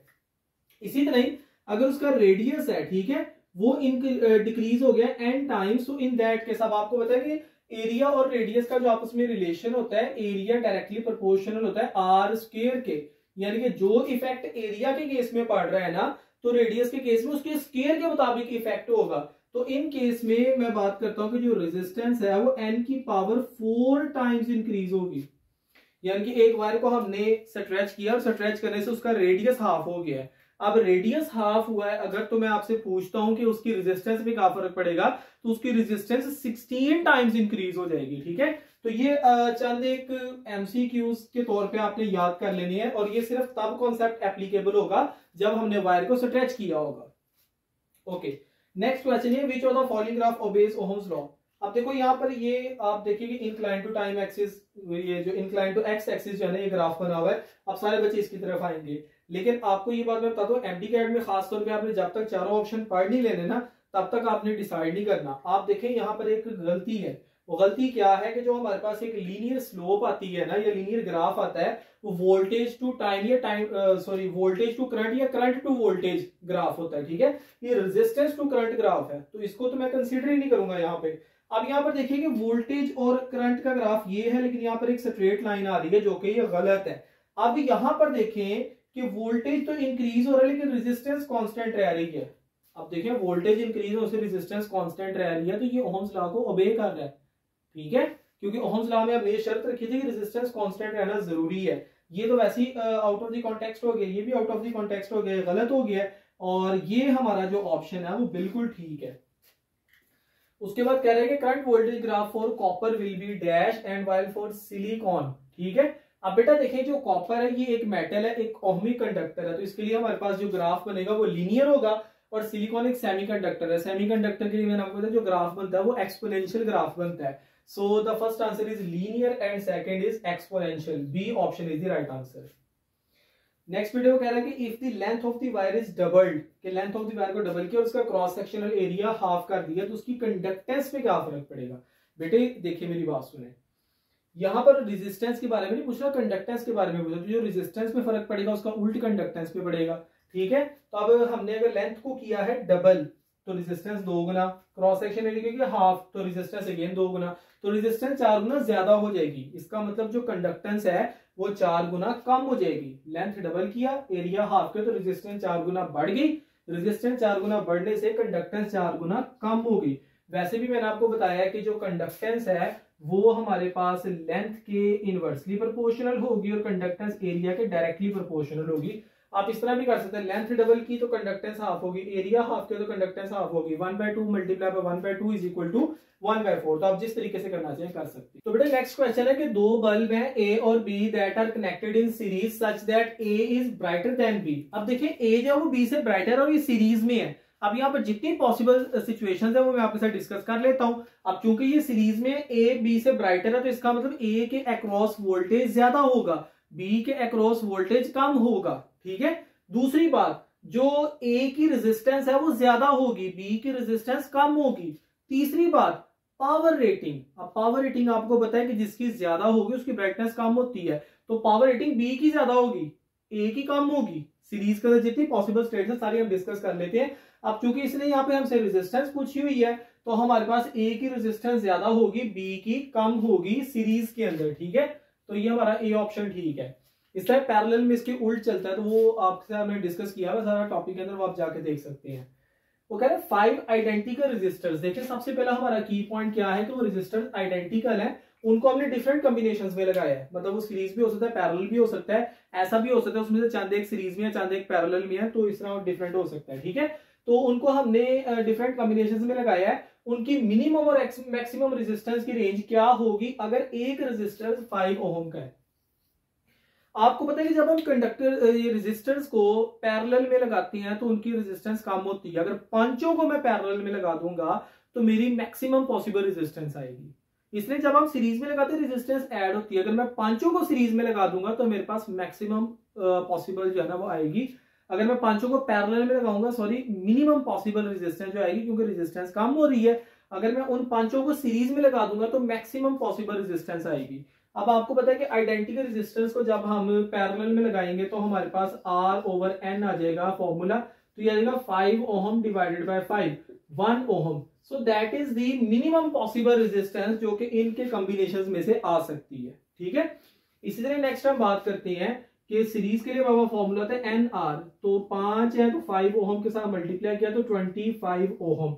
So that is the maximum possible resistance जो इन 5 रेजिस्टर्स में से हम हासिल कर सकते हैं। ठीक है, तो उसने रेंज पूछी है कौन सी, मिनिमम टू मैक्सिमम, यानी कि मिनिमम टू मैक्सिमम क्या रेंज बनेगी, 1 ओहम से लेकर 25 ओहम तक। तो इसका मतलब मेरा जो ए ऑप्शन है it is the right answer. वो कह रहा है कि ये आपके सामने सर्किट है और इसकी आर इक्विवेलेंट फाइंड करनी है। अब बेटा देखिए ये जो इस तरह का सर्किट होता है ना जिसमें हमें पता नहीं चल रहा होता कि कौन सा क्या कहते हैं सीरीज में या कौन सा पैरेलल में है, तो आप ना इसमें सिंपली एक काम किया करें, आप देख लिया करें कि रेजिस्टर का कौन सा एंड पॉजिटिव के साथ अटैच है, कौन सा एंड नेगेटिव के साथ अटैच है और कौन से रेजिस्टर सेम वायर के ऊपर आ रहे हैं। ठीक है, तो आप यहाँ पर वर्चुअली अब ए और बी के अक्रॉस उसने इक्विवेलेंट रेजिस्टेंस फाइंड करने को कहा है ना, तो हम इसको वर्चुअली पॉजिटिव कह लेंगे तो इसको नेगेटिव कह लेंगे। ठीक है, अब देखिए अगर ये पॉजिटिव है तो इसका मतलब ये भी पॉजिटिव होगा। अब ये पॉजिटिव है तो इसका मतलब ये वाला एंड भी पॉजिटिव होगा, तो ये वाला एंड भी इसका पॉजिटिव होगा। ठीक है, अब ये नेगेटिव है तो ये नेगेटिव हो जाएगा और ये वाला एंड भी नेगेटिव हो जाएगा, ये वाला एंड भी नेगेटिव हो जाएगा, क्योंकि ये देखो ना यहां से इस तरह करके आ रहा है और ये आगे से इन दोनों के साथ कनेक्ट हो रहा है। तो आप अगर गौर से देखें ना तो तीनों रेजिस्टर्स जो है ना वो अलग अलग बैटरी के पॉजिटिव और नेगेटिव टर्मिनल्स के साथ अटैच है। और ऐसा किस में होता था, ऐसा पैरेलल कॉम्बिनेशन में होता था। तो इसका मतलब है कि ये तीनों रेजिस्टर्स जो हैं वो पैरेलल में अटैच हैं। ठीक है, अब चूंकि तीनों पैरेलल में कनेक्टेड है और आसानी हो गई कि तीनों 6 ओहम्स है यानी आइडेंटिकल है, तीन रेजिस्टर्स हैं, तो आप सिंपली 6 ओहम को डिवाइड करेंगे 3 के ऊपर तो ये 2 ओहम हमारे पास आंसर आ जाएगा। ठीक है, so the answer is 2 ohm. Next वगैरह के दो रेजिस्टर्स हैं 6 ohm and 12 ohm that are connected in parallel. तो आर इक्विवेलेंट हमारे पास क्या होगा। अब पैरेलल में जब दो रेजिस्टर्स कनेक्टेड होते हैं इसका सिंपली मैंने आपको बताया कि प्रोडक्ट ओवर सम रूल से कर लो। अब 6 और 12 को अगर हम मल्टीप्लाई करें तो हमारे पास क्या आंसर आता है 72। 6 और 12 को जमा करें 6 + 12 तो 18 आंसर आ गया। आप 72 को डिवाइड करो 18 पे तो हमारे पास 4 आंसर आ गया। ठीक है, so the right answer is 4 ohm. तो बेटा नेक्स्ट हम मूव करते हैं टॉपिक पे स्पेसिफिक रेजिस्टेंस या रेजिस्टिविटी।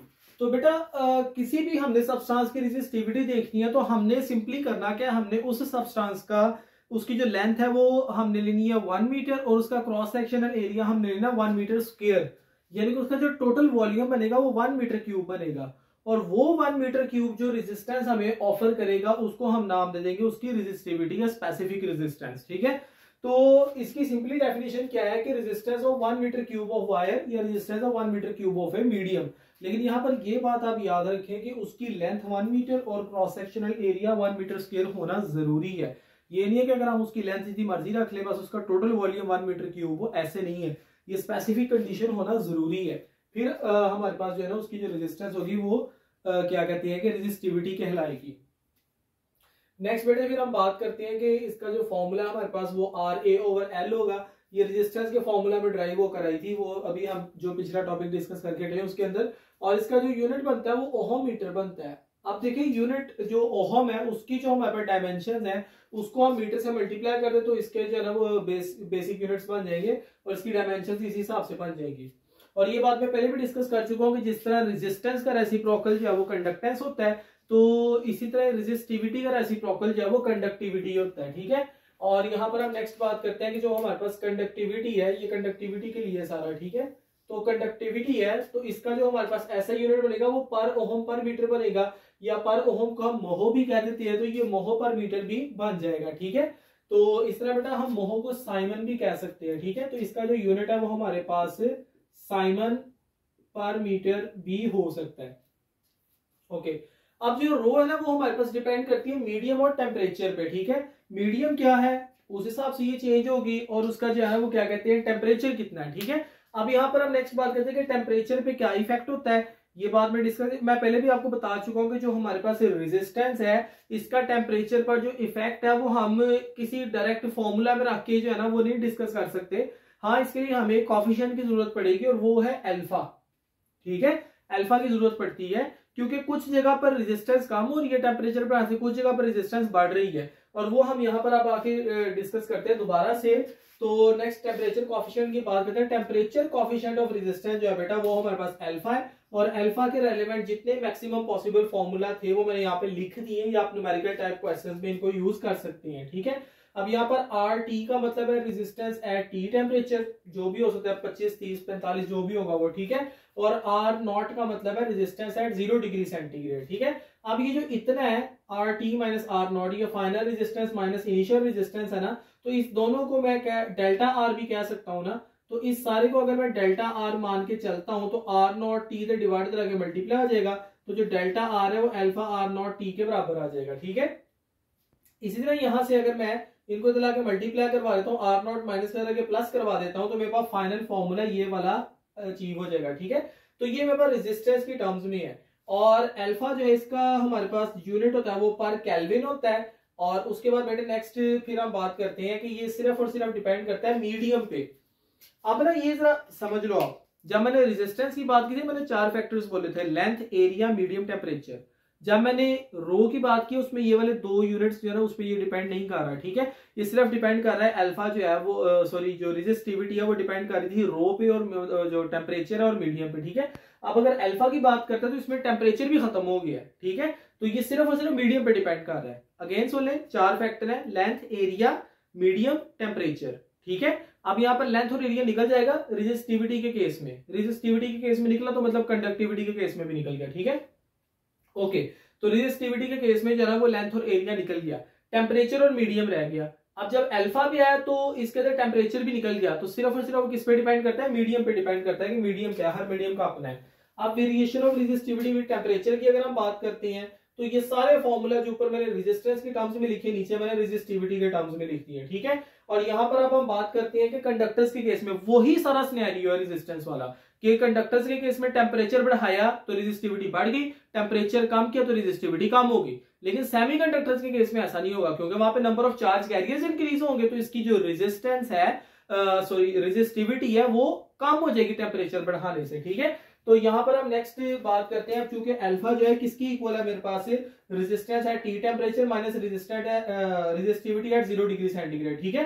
तो अब देखें इनका जब डिफरेंस निकालेंगे, अब चूंकि ये जो है मेरे पास कम आएगी ये ज्यादा आएगी सेमीकंडक्टर के केस में, तो सेमीकंडक्टर्स के केस में जो हमारे पास अल्फा की वैल्यू होती है वो नेगेटिव होती है, ये भी आपका एक अलग से एमसीक्यूज है। लेकिन कंडक्टर के केस में जब हमने टेम्परेचर बढ़ाया तो ये बढ़ गई, ये ज्यादा हो गई। अगर ये ज्यादा है और ये कम है कंडक्टर्स के केस में, तो हमारे पास जो अल्फा की वैल्यू है वो पॉजिटिव आएगी। ओके, उसके बाद बेटे नेक्स्ट फिर हम बात करते हैं हमारी जो इंटरनल रेजिस्टेंस होती है। अब इंटरनल रेजिस्टेंस का मतलब क्या होता है बेटा, देखेंगे जो एक्चुअली बैटरी है ना, बैटरी का काम होता है कि इसने चार्ज को एनर्जी देनी है, लेकिन बैटरी की अपनी भी कुछ रेजिस्टेंस होती है। तो जो इलेक्ट्रोलाइट होता है बैटरी में, उसमें जो रेजिस्टेंस होती है, उस इलेक्ट्रोलाइट ने जो रेजिस्टेंस ऑफर करनी होती है, उस रेजिस्टेंस को बेटा हम इंटरनल रेजिस्टेंस कहते हैं। अब जब हम इंटरनल रेजिस्टेंस डिस्कस कर रहे हैं तो एक बहुत ही इंपॉर्टेंट टॉपिक है यहाँ पर कि what is the difference between EMF and terminal potential. तो इसका डिफरेंस समझने के लिए बहुत ही बेसिक और बुनियादी सा टॉपिक है, और इसको समझना बहुत जरूरी है, खासतौर पे अगर आप करंट इलेक्ट्रिसिटी के एमसीक्यू सॉल्व कर रहे हैं। तो इसको समझने के लिए ना जरा ये कॉन्सेप्ट समझे कि चार्ज जो है वो मूव कैसे करता है। बेटा देखिए, चार्ज जो है वो बैटरी के लो टर्मिनल पे, मैं पॉजिटिव चार्ज कंसीडर कर रहा हूं, तो ये लो टर्मिनल से हाई टर्मिनल पे जाएगा, बैटरी इसको एनर्जी प्रोवाइड करेगी, ठीक है। अब फर्ज करेंगे ये मेरे पास था 1 कूलम चार्ज, 1 कूलम चार्ज था और 10 वोल्ट बैटरी ने इसको एनर्जी प्रोवाइड की है। अब बैटरी जब इसको एनर्जी प्रोवाइड करेगी, जब ये चार्ज इस इलेक्ट्रोलाइट में से, बैटरी में इलेक्ट्रोलाइट होता है, इस इलेक्ट्रोलाइट में से गुजर के आ रहा होगा, तो उसकी रेजिस्टेंस की वजह से, उसकी रेजिस्टेंस की वजह से होगा क्या कि कुछ एनर्जी जाया हो जाएगी। तो यहां पर हम बात करते हैं कि अगर बैटरी ने इसको 10 जूल एनर्जी प्रोवाइड की है, तो एक्चुअली ईएमएफ का मतलब होता है work done on a unit positive charge. तो यहां पर इसकी जो ईएमएफ होगी वो कितनी होगी 10 joule divided by 1 coulomb that is equals to 10 volt. लेकिन यहां पर फर्ज करेंगे जो चार्ज है इसको मिली 8 जूल एनर्जी। तो जब ये इधर से गुजर के जाएगा इसको क्रॉस करेगा तो इसको क्रॉस करने में इसकी रेजिस्टेंस को मैं कैपिटल आर का नाम दे देता हूं। तो इसको क्रॉस करने में ये कितनी एनर्जी यूटिलाइज करेगा जितनी चार्ज के पास है, तो ये यूटिलाइज करेगा 8 जूल। कौन करेगा 1 कूलम। ठीक है, तो यहां पर जो 8 जूल पर कूलम यानी कि 8 वोल्ट है that is the terminal potential. ठीक है, तो अब मैं जरा जल्दी से इन दोनों को रिवाइज करवा रहा हूं। जो बैटरी वर्क डन करेगी ना यूनिट पॉजिटिव चार्ज वो होगी ईएमएफ, और जो चार्ज एनर्जी सप्लाई करेगा as it moves from high potential to low potential तो उसको हम नाम देंगे टर्मिनल पोटेंशियल। ठीक है, अब देखें मेरी बात सुने, अगर हम आइडियल कंडीशन कंसीडर करते हैं, हम कहते हैं कि बैटरी की इंटरनल रेजिस्टेंस 0 है, तो इस केस में जो टर्मिनल पोटेंशियल होगा वही ईएमएफ होगी। ठीक है, अगर हम बैटरी की इंटरनल रेजिस्टेंस 0 कर लेते हैं। अच्छा, अब यहाँ पर ना चांदे का हमारे पास केसेस हैं, इनको जरा जल्दी से डिस्कस कर लेते हैं कि कौन से केस में हमारे पास ईएमएफ और टर्मिनल पोटेंशियल का आपस में क्या ताल्लुक होगा। सबसे पहले जब बैटरी को हम डिस्चार्ज कर रहे हैं, अच्छा ये जो मैंने आपके सामने एग्जांपल डिस्कस की है ना, ये डिस्चार्जिंग ऑफ बैटरी के लिए है। ठीक है, अब चूंकि बैटरी को डिस्चार्ज कर रहे हैं तो यहाँ पर अगर हम करंट को आई मान लेते हैं, इसकी रेजिस्टेंस को स्मॉल आर कह देते हैं। ठीक है, तो यहाँ पर हम बात करते हैं कि जो इसके बैटरी के अंदर से हमारे पास पोटेंशियल ड्रॉप आया है, चूंकि V equal to I R होता है, वो कैपिटल आई स्मॉल आर आ जाएगा। ठीक है, और यहाँ पर जो टर्मिनल पोटेंशियल है ये हमारे पास आई आर आ जाएगा। तो जो हमारे पास ईएमएफ है वो हमारे पास आएगा I R capital I R plus capital I small R. ठीक है, यानी कि potential drop across the circuit plus potential drop across the battery. ठीक है, कि बैटरी का पोटेंशियल हो वो दोनों का जमा करके आएगा, so that is equal to V plus I R. इस केस में जो हमारे पास ईएमएफ है वो टर्मिनल पोटेंशियल से ग्रेटर होगी। ठीक है, हाँ अगर हम बैटरी को चार्ज करें, बैटरी को चार्ज करने का मतलब क्या था, तवज्जो से बात सुने। ठीक है, अब यहाँ पर बैटरी हमें एनर्जी दे रही थी, ये सेल हमें एनर्जी दे रहा था, तो सेल जो हमें एनर्जी दे रहा था उसमें थोड़ी सी कम मिल रही थी। लेकिन अगर यहाँ पर मैं कोई एक्सटर्नल सेल लगाकर इसको चार्ज कर रहा हूं, अब मैं बैटरी को एनर्जी दे रहा हूं, अब उल्ट हो जाएगा। अब जो टर्मिनल पे पोटेंशियल होगा उसके मुकाबले में जो ईएमएफ आएगी वो थोड़ी कम होगी। क्यों? क्योंकि एनर्जी थोड़ी सी ज्यादा होगी मिल रही है, क्योंकि इंटरनल रेजिस्टेंस तो है। तो यहां पर हम नेक्स्ट बात करते हैं कि जो हमारे पास ये है, ये प्लस की जगह क्या हो जाता है माइनस हो जाता है। अब चूंकि ये माइनस हो जाता है सो इन दैट केस हमारे पास ये आ जाएगा V माइनस आई आर। सो इस केस के अंदर टर्मिनल पोटेंशियल ग्रेटर हो जाएगा। अब टर्मिनल पोटेंशियल ग्रेटर होगा, ईएमएफ कम हो जाएगी जब बैटरी को चार्ज कर रहे हैं। नेक्स्ट है अगर सर्किट ओपन है, तो आपको पता है ओपन सर्किट में पहली बात तो ये दो एमसीक्यूज आपने याद रखने हैं कि रेजिस्टेंस इन्फिनिट होती है और जो हमारे पास करंट होता है वो जीरो होता है। ठीक है, तो इस केस के अंदर चूंकि अब हमारे पास करंट जीरो हो गया, आई जो है वो जीरो हो गया, तो ईएमएफ बराबर आ जाएगी टर्मिनल पोटेंशियल के। अब क्या कहते हैं कि बच्चे जो है ना वो ये बात यहाँ पे क्वेश्चन करते हैं कि अब अगर करंट यहाँ पे जीरो हुआ है तो यहाँ पर भी तो जीरो होना चाहिए, तो ईएमएफ जो है वो टर्मिनल पोटेंशियल की इक्वल कैसे आ गई, यहाँ पर ईएमएफ जीरो हो जानी चाहिए। ऐसा नहीं है, देखिए मेरी बात सुने। अब चूंकि ओपन सर्किट है तो ओपन सर्किट का मतलब है कि जो वहां से चार्जेस है वो जा ही नहीं सकते। जब चार्जेस जाएंगे तो ही पता चलेगा ना, तो वहां पे चार्जेस जा ही नहीं सकते। सो इन दैट केस हम यहाँ पर कहते हैं कि सिंपली जो ईएमएफ है वो टर्मिनल पोटेंशियल के इक्वल है। ओके, जब हम शॉर्ट सर्किट की बात करते हैं, शॉर्ट सर्किट में जो हमारे पास रेजिस्टेंस है वो जीरो हो जाती है। शॉर्ट सर्किट में रेजिस्टेंस जीरो, करंट इन्फिनिट है। ठीक है, तो अब चूंकि रेजिस्टेंस जीरो हो गई है तो ये वाला फैक्टर जो है वो जीरो हो जाएगा। अब जब ये वाला फैक्टर जीरो हो जाएगा तो जो हमारे पास ईएमएफ है वो internal resistance of the battery के बराबर आ जाएगी। तो ये चारों एमसीक्यूज आप याद कर लेंगे कौन सी कंडीशन में ईएमएफ का टर्मिनल पोटेंशियल से क्या रिलेशन है। तो शॉर्ट सर्किट के लिए आप एक और बात याद रख लें, जो हमारे पास टर्मिनल पोटेंशियल है ये जीरो हो जाता है शॉर्ट सर्किट के लिए।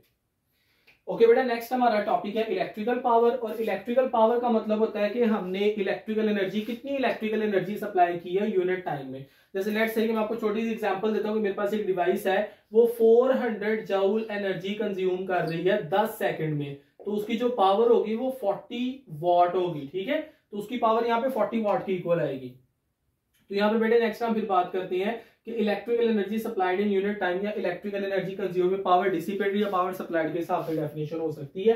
तो यहाँ पर जितने भी पावर के मैक्सिमम फॉर्मूला हमारे सिलेबस में है ना वो सारे मैंने यहाँ पे लिख दिए। ठीक है, पहली बात तो ये डेफिनेशन के मुताबिक energy supplied by the charge in unit time यानी कि W/T।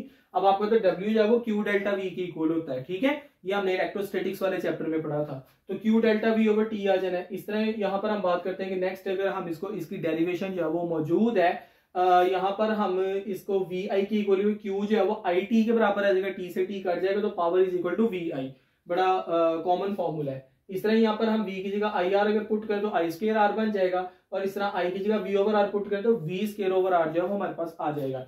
मैं सिर्फ फाइनल आंसर लिखे, मैंने प्रॉपर डेरिवेशन के स्टेप्स यहाँ पे नहीं लिखे, ठीक है। ये सारे फॉर्मूला पहली बात तो आपको याद होने चाहिए। दूसरी बात आप देखिए ये अच्छा ये सारे फॉर्मूला हम हर जगह लगा सकते हैं, लेकिन जो बेहतर कौन सा फॉर्मूला, या हमारे पास अगर कोई ऑप्शन आ जाता है हम स्टक हो जाते हैं तो फिर हम जो कौन सा फॉर्मूला लगाएं, तो यहाँ पर ये वाले जो फॉर्मूला है इसमें रेजिस्टेंसेस इन्वॉल्व है, वहां पर आपने पावर डिसिपेशन जहां पर हो रही है उसके लिए आपने यूज करना है। लेकिन power supplied by the source है, ठीक है, तो उसमें आप ये वाले फॉर्मूला जो है ना वो लगा सकते हैं, यानी पहले जो 3 फॉर्मूला है उसमें लगा सकते हैं, आखिरी 2 अगर आप पावर डिसिपेशन यानी कि कोई डिवाइस पावर कंज्यूम कितना कर रही है, डिसिपेट कितना हो रही है, वो आप उसमें वो लगा सकते हैं। अच्छा, अब यहां पर ना एक बहुत ही इंपॉर्टेंट पॉइंट है, वो जरा डिस्कस कर लेते हैं। बेटा देखें मेरी बात सुने, यहां पर अगर आप इस चीज को देखें ना तो पावर का जो है वो रेजिस्टेंस के साथ डायरेक्ट ताल्लुक है इस फॉर्मूला में, और अगर इस फॉर्मूला में देखें तो पावर का रेजिस्टेंस के साथ इनवर्स ताल्लुक है, ठीक है। तो अब देखेंगे ऐसा तो पॉसिबल नहीं हो सकता कि एक ही टाइम में डायरेक्ट भी हो एक ही टाइम में इनवर्स भी हो। तो ये बात ना मैंने पिछले टॉपिक्स में डिस्कस भी की थी कि हम 2 चीजों का रिलेशन सिर्फ तब डिस्कस कर सकते हैं जब बीच में बाकी तमाम चीजें कांस्टेंट हो। तो देखिए पावर का रेजिस्टेंस के साथ डायरेक्ट ताल्लुक होगा अगर करंट सेम हो, यानी कि ये सीरीज में वही वाली बात आ गई ना जो मैंने आपको सीरीज और पैरेलल में पढ़ाई थी, कि सीरीज में पावर और रेजिस्टेंस का डायरेक्ट रिलेशन होता है। इसी तरह ही पावर और रेजिस्टेंस का इनवर्स रिलेशन होगा अगर वोल्टेज सेम हो। तो वोल्टेज सेम किसमें होते हैं? पैरेलल में, ठीक है। तो वही वाला पॉइंट दोबारा यहाँ पे एक और तरीके से एक और फॉर्म में आके प्रूव हो गया ना कि पैरेलल कॉम्बिनेशन में पावर और रेजिस्टेंस का आपस में इनवर्स रिलेशन होता है। तो ये बात आपने जो है ना वो याद रखनी है कि हाँ जरूरी नहीं कॉम्बिनेशन ही हो, 2 अलग अलग डिवाइसेज हैं उनको मैंने सेम वोल्टेज दिया हुआ है तो उस केस में भी हम पावर और रेजिस्टेंस का रिलेशन डिस्कस कर सकते हैं, या 2 अलग अलग डिवाइसेज हैं उनको उनके अंदर से मैं कह रहा हूँ जो करंट पास हो रहा है वो सेम हो रहा है, तो उस केस में भी हम पावर और रेजिस्टेंस का जो है ना रिलेशन डिस्कस कर सकते हैं। बट वो मैंने बेस्ट एग्जांपल आपके सामने दे दी है कॉम्बिनेशन की। ओके, उसके बाद बेटे मैक्सिमम पावर आउटपुट है, इसकी डेरिवेशन हमारी बुक में मौजूद है। तो हमारे पास मैक्सिमम पावर आउटपुट का फॉर्मूला होता है ई स्क्वायर ओवर 4r। मैंने यहाँ पे इसलिए लिख दिया कि न्यूमेरिकल टाइप क्वेश्चन अगर आ जाए तो आपको सॉल्व करने को आ सकता है, ठीक है। और इसमें कंडीशन क्या होती है कि बैटरी की इंटरनल रेजिस्टेंस जो है ना वो external resistance of the circuit के बराबर आ जाए, तो फिर इस केस में मैक्सिमम पावर आउटपुट आती है। और इसके अंदर ऑब्वियसली चूंकि अब दोनों रेजिस्टेंसेस बराबर हैं तो इसका मतलब जितनी पावर कंजप्शन जो है वो बैटरी में होगी उतनी पावर कंजप्शन सर्किट में होगी, क्योंकि दोनों के रेजिस्टेंस बराबर है। सो इन दैट केस हम ये बात करते हैं कि इसकी जो एफिशिएंसी है वो 50% होती है, ठीक है, मैक्सिमम पावर आउटपुट में। नेक्स्ट बेटे हमारा टॉपिक है यूनिट्स ऑफ पावर। तो पावर के यूनिट वॉट है, वॉट इक्वल होता है जूल पर सेकंड के, ये जितने मैक्सिमम यूनिट बन सकते हैं मैंने यहाँ पे लिख दिया, ठीक है। जूल पर सेकंड जो है जूल इक्वल होता है न्यूटन मीटर का, तो ये न्यूटन मीटर पर सेकंड आ जाना है, ठीक है। और ये न्यूटन इक्वल होता है किलोग्राम मीटर पर सेकंड स्क्वायर के, इसको मैं इसमें पुट करूंगा तो किलोग्राम मीटर स्क्वायर पर सेकंड क्यूब की इक्वल आ जाना है। और ये डायमेंशन है पावर की। उसके अलावा बेटा एक एचपी यूनिट होता है पावर का 746 वाट की इक्वल होता है, किलोवाट जो 1000 वाट और मेगावाट जो 10⁻6 वाट की इक्वल होता है, ठीक है। उसके अलावा और भी आप बहुत से यूनिट्स बना सकते हैं पावर के। आप देखें ना ये जो हमारे पास फॉर्मूला गिवन है इधर से आप यूनिट बना लो, जैसे जूल पर सेकंड, ठीक है, कूलम वोल्ट पर सेकंड, ओके हो गया। वोल्ट एम्पेयर मतलब वी और आई, वोल्ट एम्पेयर, आई का मतलब करंट है तो एम्पेयर का square into ohm, ampere square into ohm, और ये आ जाए ना वोल्ट स्क्वायर पर ओहम। तो ये सारे आप यहां से यूनिट्स बना सकते हैं, ठीक है। आपको कभी भी किस तरह कॉम्बिनेशन ऑफ यूनिट्स आते हैं ना, जैसे कि आप उसको सॉल्व करें आप उसको गौर से देखिए कि क्या ये कोई फॉर्मूला तो नहीं बन रहा। जैसे लेट्स से कि मैं आपको कोई भी यूनिट देता हूं, मैं कहता हूं कि ये मेरे पास है जी एम्पेयर स्क्वायर पर ओहम, ठीक है। तो आप यहाँ पर इसका फॉर्मूला बना के देखें, जो एम्पेयर है यूनिट ऑफ करंट, तो ये आ जाना है आई स्क्वायर ओवर लाइक आ जाना है आर। तो यहाँ पर आप इसको गौर करेंगे किसी का फॉर्मूला तो नहीं बन रहा, तो यहाँ पर किसी का भी फॉर्मूला नहीं बना, तो it can not be a unit of power. तो हम कहते हैं कि ये पावर का यूनिट नहीं है। लेकिन यहीं पर अगर हमारे पास वी स्क्वायर पर ओहम आता है, ठीक है, तो आप इसको करके देखें कि वी स्क्वायर ओवर आर क्या ये पावर का फॉर्मूला है, तो ये पावर का फॉर्मूला, तो इसका मतलब ये हमारे पास पावर का यूनिट बन सकता है, ठीक है। तो आप ऑन दी स्पॉट जो है ना इसको करके देख सकते हैं, बट स्टिल इस पे प्रैक्टिस काफी ज्यादा जो है ना वो जरूरी है। उसके बाद लास्ट में बेटा एक छोटा सा टॉपिक है हमारा एमडी कैट के अंदर की इंक्लूड है किलोवाट आवर। किलोवाट आवर क्या होता है? तो बहुत बेसिक सा कॉन्सेप्ट है कि ऐसी डिवाइस जिसकी जो पावर है वो 1 किलोवाट हो, अगर वो 1 घंटा चले तो उस दौरान जो वो एनर्जी कंज्यूम करेगी, तो यहाँ पर सबसे पहले एमसीक्यू तो आपका ये है ना कि kilowatt hour is a unit of energy, तो उस दौरान जो वो एनर्जी कंज्यूम करेगी उस एनर्जी को हम 1 किलोवाट आवर कहेंगे। तो ये एक यूनिट है एनर्जी का।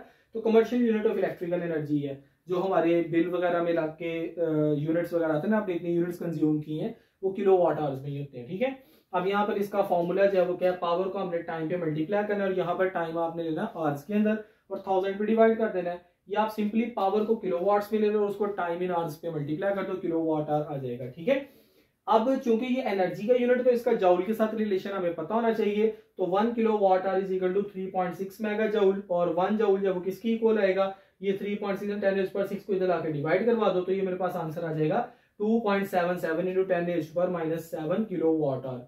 तो ये जो इनके स्टैंडर्ड रिलेशंस हैं ये आपको जुबानी याद होने चाहिए। तो बेटे अब नेक्स्ट मूव करते हैं एमसीक्यूज असेसमेंट पे। तो सबसे पहला क्वेश्चन है potential difference of an open circuit is 2.2 volt. ठीक है, अब चूंकि ये ओपन सर्किट की बात कर रहा है तो यहाँ पे अंडरस्टूड बात है कि ये ईएमएफ बता रहा है, तो उस बैटरी की जो ईएमएफ है वो हमारे पास 2.2 वोल्ट है। What it is connected to a 5 ohm resistor. अब 5 ओम रजिस्टर के साथ हमने लगाई, इसका मतलब जो हमारा एक्सटर्नल रजिस्टर है यानी कि एक्सटर्नल सर्किट है उसकी जो रजिस्टेंस है वो 5 ओम है, और कह रहा है पोटेंशियल डिफरेंस जो है वो ड्रॉप हो गया 1.8 पे, सो that is a terminal potential. जो रजिस्टर लगाने के बाद पोटेंशियल डिफरेंस आता है वो टर्मिनल पोटेंशियल है। ओपन सर्किट का जो पोटेंशियल डिफरेंस होता है वो ईएमएफ होती है। ठीक है, तो ये हमारे पास आ गया टर्मिनल पोटेंशियल, तो उसकी जो इंटरनल रेजिस्टेंस है वो क्या होगी। अब इंटरनल रेजिस्टेंस फाइंड करने के लिए सबसे पहले तो हमें पता होना चाहिए कि करंट क्या होता है। ठीक है, तो यहाँ पर हम पहले करंट फाइंड करते हैं, तो आपको पता है कि terminal potential that is equals to I R, और यहां से हम जो है वो करंट फाइंड कर लिए that is equals to V over R, और ये मेरे पास आ जाना है 1.8 वोल्ट डिवाइडेड बाय ये मेरे पास आ जाना है 5 ओम।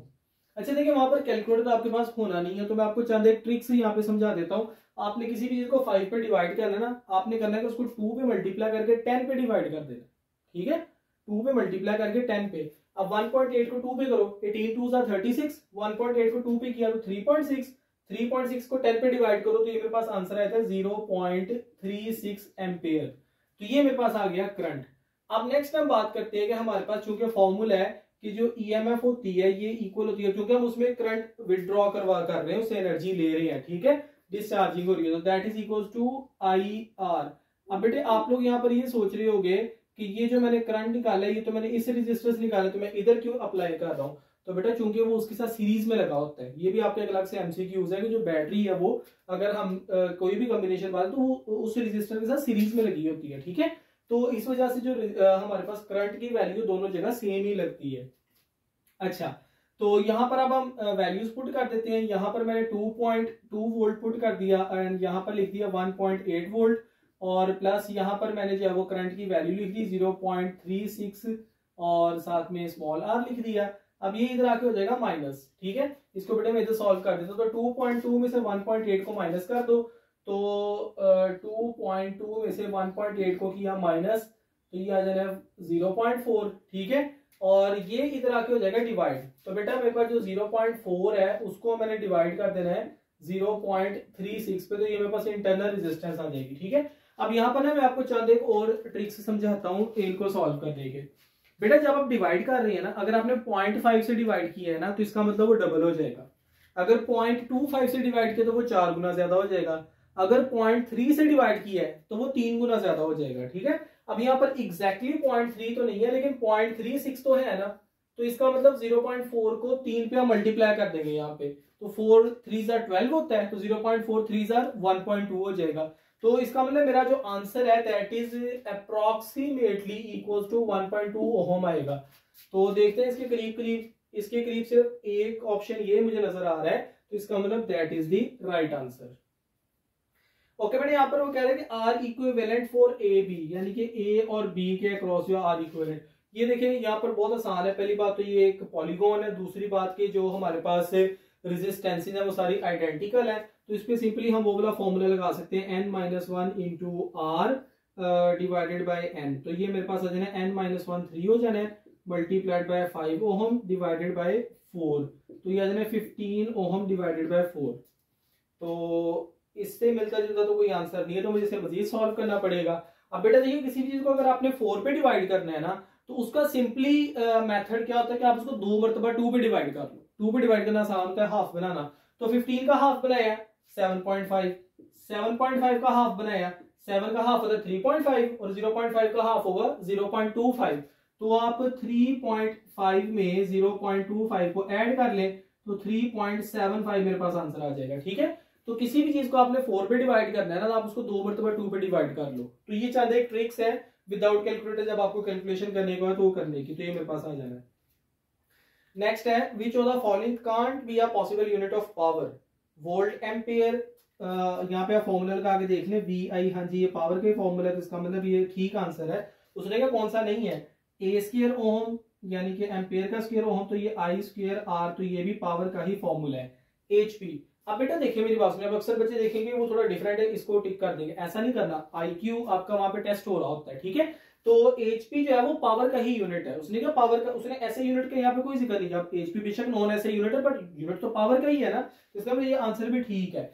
वोल्ट पर एम्पियर, बेटा ये एक्चुअली वी ओवर आई के इक्वल आ रहा है, और ये रेजिस्टेंस का यूनिट है, ये जो रेजिस्टेंस का यूनिट है, तो इसका मतलब ये पावर का यूनिट नहीं है। So D option is the right answer. हमने गलत वाला चूज करना था, तो डी वाहिद ऑप्शन है जो गलत है।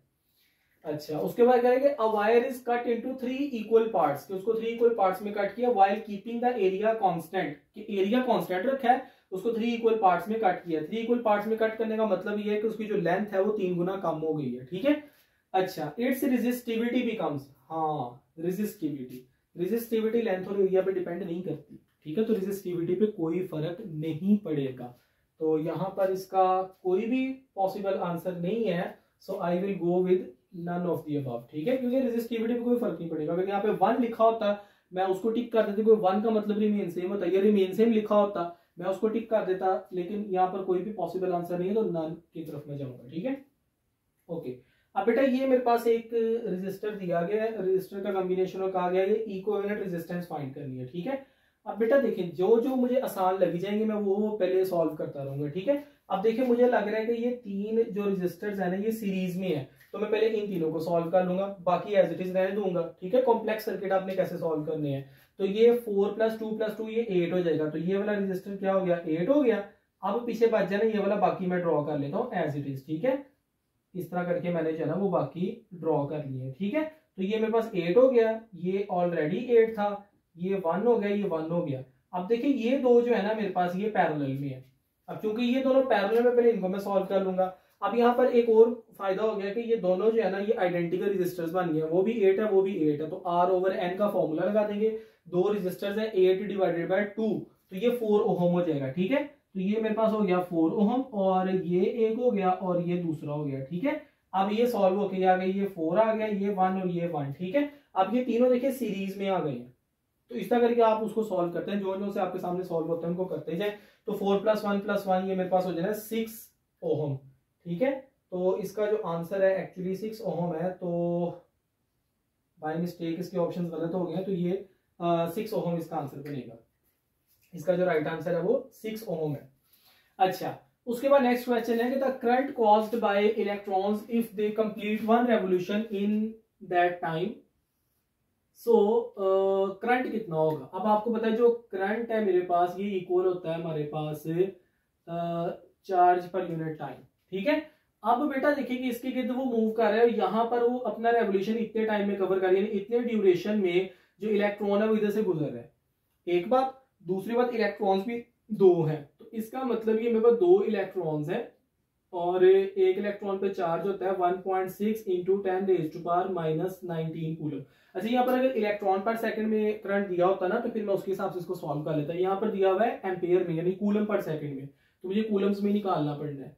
सो 1.0 × 10⁻⁻15 सेकंड्स। ठीक है, अब देखिए 1.6 को 2 पे मल्टीप्लाई किया तो ये मेरे पास आ जाएगा 3.2, 10⁻⁻15 ऊपर आके +15 हो गई, -19 +15 तो ये हो जाएगा -4 × 10⁻⁻4 एम्पियर।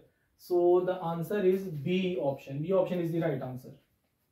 ओके, उसके बाद है resistivity of nichrome wire is 1 × 10⁻⁶ ohm metre. उसकी कंडक्टिविटी क्या होगी बेटा, इसका इनवर्स कर लो, इसका उल्ट कर लो, तो इसका रेसिप्रोकल क्या बनेगा, 1 का रेसिप्रोकल 1 नहीं आ जाएगा, 10⁻⁶ का 10⁻6 आ जाएगा पर ओहम पर मीटर या मोह पर मीटर आ जाएगा। ठीक है, तो यहाँ पर हम देखते हैं कि ये ऑप्शन तो गलत हो गया, ये वाला ऑप्शन भी गलत है। कैसे गलत है, आंसर ठीक है, यूनिट गलत अलग है, ohm per metre, ohm per metre कोई यूनिट नहीं है। ठीक है, तो यहाँ पर आप नेक्स्ट बात करेंगे कि इसका यूनिट पर ओहम पर मीटर या मोह पर मीटर भी होता, वो भी ठीक था, ये साइमन पर मीटर होता, वो भी ठीक था। तो ये मेरा जो ऑप्शन है that is the right option. Next question है कि 3 रेजिस्टर्स हैं और 3 रेजिस्टर्स में वो कह रहा है कि R1 की रेजिस्टेंस सबसे ज्यादा है, R2 की उससे कम है, R3 की उससे कम है, यानी R3 की सबसे कम है, और वो ये बात कह रहा है कि करंट का ऑर्डर क्या होगा। अब बेटा देखिए मेरे पास तीनों रेजिस्टर सीरीज में लगे हैं और सीरीज में करंट रहता है सेम। ठीक है, हाँ अगर ये तीनों पैरेलल में होते ना तो करंट का ऑर्डर इनके बिल्कुल उल्ट होना था, जिसकी रेजिस्टेंस ज्यादा वहां पे करंट उतना कम होना था। ठीक है, तो करंट का ऑर्डर बिल्कुल इनके उल्ट होना था। इन दैट केस हमारा ये वाला ऑप्शन ठीक होना था अगर ये पैरेलल में होते तीनों। अब तीनों सीरीज में है तो कंफ्यूजन वाली बात ही कोई नहीं है, सिंपल इज दैट हमारे पास तीनों जो करंट होंगे वो सेम होंगे क्योंकि ये तीनों सीरीज में लगे हुए। तो बेटा जो हमारे पास लास्ट क्वेश्चन है उसमें वो ये बात कह रहा है कि हमने R1 डिटरमाइन करना है और R1 को डिटरमाइन करना है, तो उसके बाद वो R2 की वैल्यू बता रहा है 75 ओहम है, पावर डिसिपेशन 90 वाट बता रहा है और जो पोटेंशियल डिफरेंस हमने प्रोवाइड किया है वो 120 वोल्ट है। R1 फाइंड करना है। ठीक है, अब बेटा देखिए मेरी बात सुने, R1 फाइंड करने या तो हमें इक्विवेलेंट रेजिस्टेंस पता होती, वो तो हमें नहीं पता, तो हम इस तरह करेंगे कि हमें यहाँ पे करंट पता होना जरूरी है। ठीक है, तो पहले हम क्या करेंगे, करंट को फाइंड कर लेंगे। तो करंट को कैसे फाइंड करेंगे, अब बेटा देखो कि इसके अक्रॉस मुझे पावर डिसिपेशन मालूम है। अब जबकि इसके अक्रॉस मुझे पावर डिसिपेशन मालूम है तो मैं power is equal to I² R वाला फॉर्मूला लगा के यहाँ पे जो है ना वो क्या कहते हैं कि इसको फाइंड कर लूंगा। ठीक है, करंट को फाइंड कर लूंगा। अब करंट मुझे पता होगा तो उस हिसाब से मैं जो है ना वो R1 को फाइंड कर लूंगा। अब बेटा यहाँ पर देखिए जो मेरे पास पावर डिसिपेशन है दैट इज 90 वाट और यहाँ पर I² आ जाना है और जो रेजिस्टेंस है वो 75 ओहम है। ठीक है, अब बेटा मैं 90 को 75 पे डिवाइड कर दूंगा that is equal to I² और इसका लेना पड़ेगा यहाँ पे स्क्वायर रूट। ठीक है, अब बेटा देखिए 90 को 75 पे डिवाइड किया, यहाँ पर ना थोड़ा सा एस्टिमेशन लेकर चलेंगे हम। ठीक है, अब यहाँ पर जब हम एस्टिमेशन लेकर चलेंगे तो एस्टिमेशन के एतबार से 90 को 75 के ज्यादातर डिवाइड करेंगे तो 1 पॉइंट समथिंग आंसर आएगा। ठीक है, और 1.1 या 1.2 के करीब करीब आएगा। तो एस्टिमेशन के मुताबिक लेट्स से कि हम यहाँ पे कह लेते हैं जो आंसर आ रहा है वो 1.1 आ रहा है करंट का। ठीक है, तो यहां से बेटा मेरे पास जो है ना वो करंट आ गया। अब यहाँ पर हम नेक्स्ट बात करते हैं कि R1 जो है ना बेटे वो हमने फाइंड करना है। ठीक है, तो जो मेरे पास actually V is equal to IR। ठीक है, और यहाँ पर R जो है वो इक्विवेलेंट लगेगा। ठीक है, और यहाँ पर मेरे पास आ जाएगा V is equal to I into R1 plus R2। अब इसको बेटे हम क्या करेंगे, सॉल्व कर लेंगे। ठीक है, तो यहाँ पर पहले V ओवर I लेके आते हैं, तो V ओवर I जो है ये इक्वल आ जाना मेरे पास R1 प्लस R2। तो V ओवर I को सॉल्व कर लेते हैं। वोल्टेज है हमारे पास 120 और जो करंट है वो मेरे पास 1.1 है। बेटे मैं इसको यहाँ पे सॉल्व कर लेता हूँ, तो जो 120 को मैं डिवाइड कर दूंगा 1.1 पे, तो ये बेटा देखो 120 को अगर मैं 1 पे डिवाइड करता हूँ एग्जैक्टली तो ये तकरीबन जो है ना मेरे पास आ जाएगा 120 ही आ जाएगा। ठीक है, लेकिन अब ये 1.1 है, हम इसको अगर 11 कंसीडर कर लें।